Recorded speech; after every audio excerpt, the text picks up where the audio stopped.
Hey guys, hope everyone's doing well.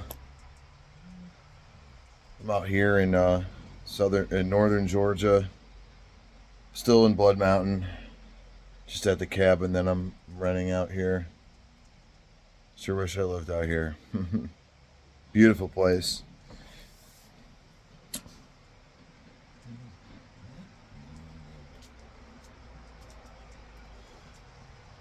So Blood Mountain, it's called Blood Mountain because, according to history, the Cherokee and the Creek fought such a bloody war here. They say the whole mountain turned red with the blood from the men from the battle. I mean, but it makes me really think about this war that we're seeing unfold in the Middle East.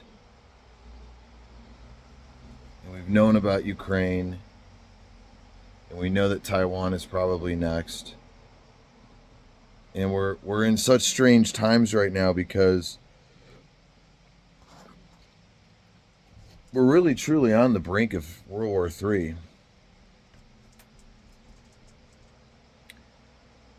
Um,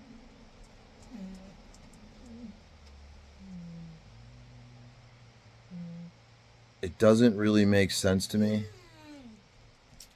The only way that I can make sense of it is that the United States and its allies want World War III to happen. And they want World War III to happen because the economic system here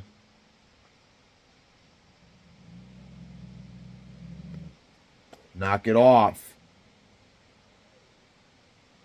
The economic system has no way of surviving unless there is a war. They cannot do austerity measures. They can't raise taxes and decrease social services, decrease spending on social services. If they keep on hiking up the interest rates, it's going to slow down the economy. We're going to be in a major recession.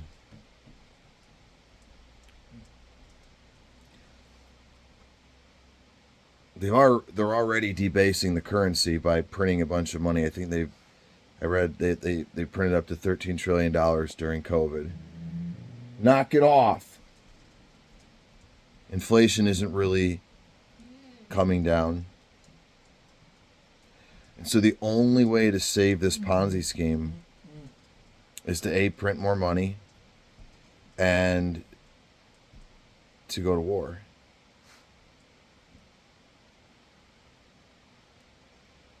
So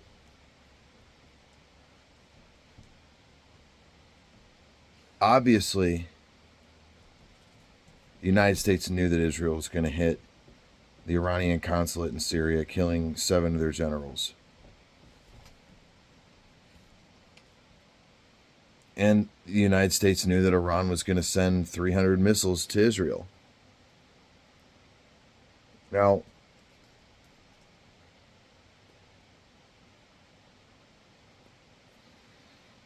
I know that it's like part of almost like pop culture right now to hate on Israel. Like that's like the cool thing to do. The cool thing is to be pro-Palestine, just like the cool thing was to, you know, be for Black Lives Matter. But the fact is that this was not an unprovoked attack. Iran had been fighting Israel for the last 6 months via proxy. The Houthis in Yemen, Hezbollah in Lebanon, and they fund Hamas a lot. They give Hamas a lot of money. So one of the reasons why Israel did this is that those senior commanders, especially the most senior one, I forget the guy's name, but he was responsible for coordination with Hezbollah. So this wasn't exactly an unprovoked attack. Now, what was unprecedented is that Iran attacked Israel from Iran itself. They didn't use a proxy, which they've never done before. That really changes the whole game. And so Israel now finds itself in a position that the whole world is holding its breath, because depending upon how they respond is going to depend on whether this becomes a world war or not. I do think that Iran wanted to show a display of force to its people and its allies.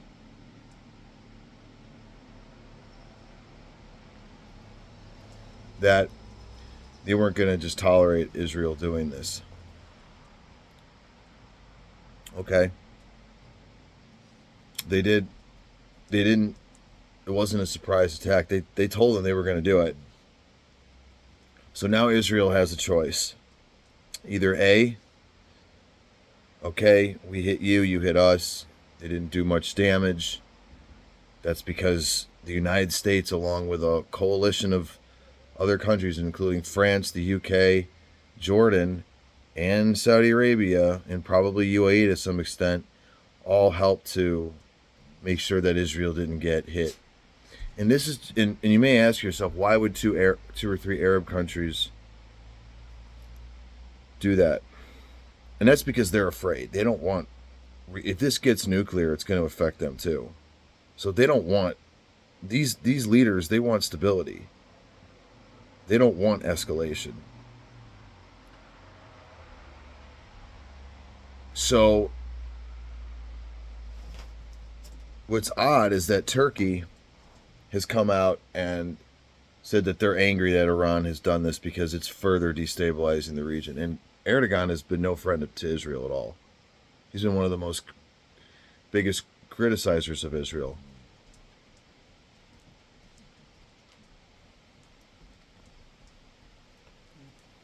So what do I think Israel should do? I think Israel only has two choices. Either A, they can show restraint. Now, I understand Iran wanted to show a display of force to its people, but at this time it was really a strategic blunder if you think about it, because world opinion of Israel has been at such an all-time low. I mean, I think they're stupid for doing it, because I think the Palestinians deserve absolutely no sympathy for what they did on October 7th and how they responded in such a celebratory way. The people did. I'm talking, and that's no way in shape or form am I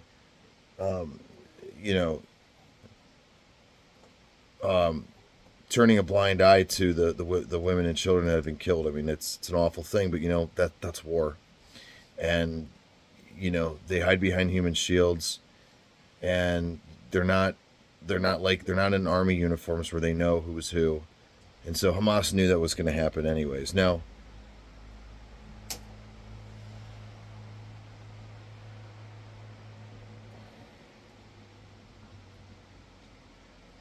but Iran hit Israel just as Israel was becoming, persona non grata to the international community. And now the pendulum looks to be swinging back to the world being more sympathetic to Israel because of this. So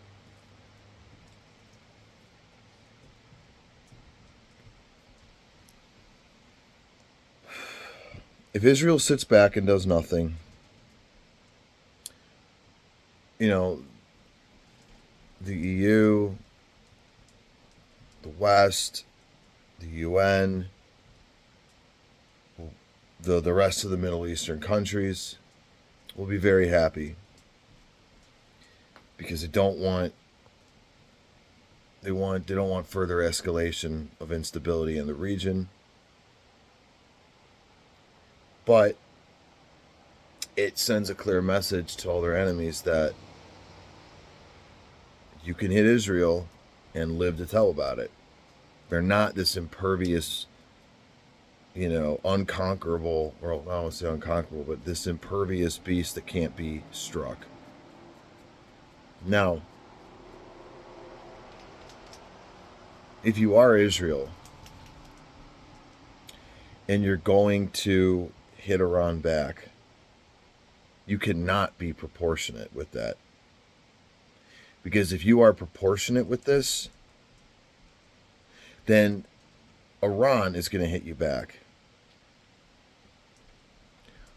Israel has like 8,500 square miles of land mass. Iran has 646,000 square miles of land mass. They have 75 times more land than Israel has. So do the math. If Israel hits Iran with 300 missiles, and then Iran hits Israel with 300 missiles, the math doesn't favor Israel. Now, Israel may have a better air missile defense system than Iran does, but it cost $500 million for Israel to shoot all those down, and they needed a lot of help from other countries. And a lot of those missiles failed. So was it really that the Iranian or air missile technology is completely incompetent? Or was it that this coalition of other countries really effectively shot down these missiles? There's a lot of unknowns right now. But if you're Israel, you have to take it, and you either show restraint or you absolutely annihilate them. You take out their nuclear facilities. You take out their oil refineries. You take out their air bases so they can't, send any more missiles. You hit them with everything you got. This is like David and Goliath. You've got your one shot to hit them as hard as you fucking can, and I think it's like, a kid, a bigger, stronger bully picks on you, and you're gonna fight back. You go with everything you got. You don't just hit him once and hope that you drop him, because you're probably not going to, because he's too big and too strong. You have got to come in with a fury of punches until he is knocked down and his eyes are rolled back and he's fucking, he's knocked out. It's one or the other. But this tit for tat thing only favors Iran. And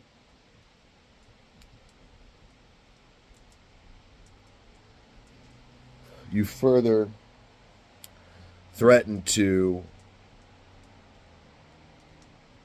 anger your neighbors and any possible alliances you're going to have within the region by being at least a co-conspirator with Iran in escalating a situation like this. So those are my thoughts with Israel's response to Iran. You got either one of two options. That's it.